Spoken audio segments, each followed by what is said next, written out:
Unsaon daw pag vlog unsaon pagsugod unsay buhaton ug unsay angay buhaton. Sa pag vlog kinahanglan active ka permente. Kinahanglan kada adlaw ka mag-upload. Tungod kay dili pa ta ilado. Dili pa ilado atong mga video. Maong kita kinahanglan sa ta magpailado. Kadtong mga uban nga sikat na ayaw to sunduga nga mag-upload lang og kaisa sa isa ka semana. Kay tungod ilang followers nagsubaybay raman to sa ilaha. Bisan dili sila active kay tungod sikat na sila. Mao nang kita kinahanglan nato maningkamot tagbuhat og video para i-upload kada adlaw. Nagdepende pud ni Meta karon kay kanang video nimo usahay magulka. Kay pag-upload nimo dili dayon mo views. Pero matingala na lang ka after 1 month, 2 months mag-viral. So dihara na tagad ni Meta ang imuhang video. Kinahanglan naa kay cellphone. Dili kinahanglan gwapo kag cellphone. Dili kinahanglan nindot og quality imong video. Ang importante, dili ka maulaw sa camera, maayo ka mo acting. Bisan naara ka sa imong balay, pwede ka magbuhat og video. Bisan unsa na content, magbuhat kag video na wala pa nabuhat sa uban. Kay para mailhan ka sa mga tao nga lahi ka. Maong kita maningkamot lang jud ta. Upload lang good kada adlaw. Ayaw lang huna-hunaa na makakwarta ta dayon. O tinuod daghan man tanang ginahanglan og kwarta. Kasagaran gani karon mas daghan. Ang pobre na vlogger kaysa dato. Kay gusto pud mo asenso. Bisan ako,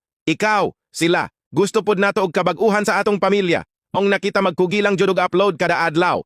Huna-hunaa parihas raman ta tao aning kalibutana. Kay og nakaya nila. Kaya pud nato, basta salig lang jud sa kaugalingon ayaw pagpakawala sa paglaom og perme lang sangpit sa labawong makagagahom kay siya ra jud ang nakabalo sa tanan og unsay dagan sa atong kinabuhi, magampo lang jud ta kada adlaw, kana lang sa mga paps. Dili lang gihapon ko magdahom og naay mo tanaw ani pero bahala na basta importante makablog lang ta.